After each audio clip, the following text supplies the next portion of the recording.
Bilang isang OFW, napakabigat sa pakiramdam ang mga nalalabing araw na kasama mo ang iyong pamilya.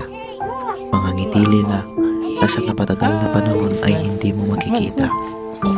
Nakakangiti ka pero sa loob mo'y may luha na anumang sandali ay aagos.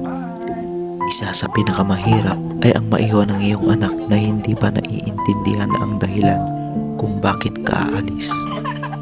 Anak, alam kong balang araw ay maiintindihan mo rin kung bakit kailangan nating magkalayo pansamantala. Lalayo ang daddy upang magtrabaho at mag-provide ang mga pangangailangan natin. At sa aking misis, pasensya na pagkat sa aking paglayo ay iiwan ko sa iyo ang responsibilidad ko bilang isang ama sa ating anak. Ikaw ang magiging ama at ina sa ating anak habang ako ay nasa malayo.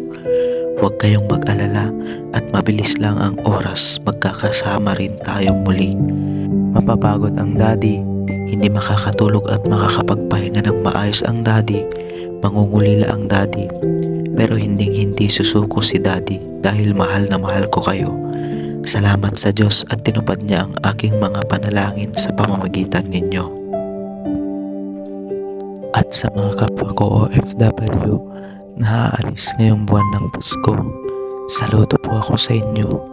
Isang mahigpit na yakap at panalangin na nawa ay patuloy tayong ingatan at gabayan at bigyan ng lakas ng ating Diyos.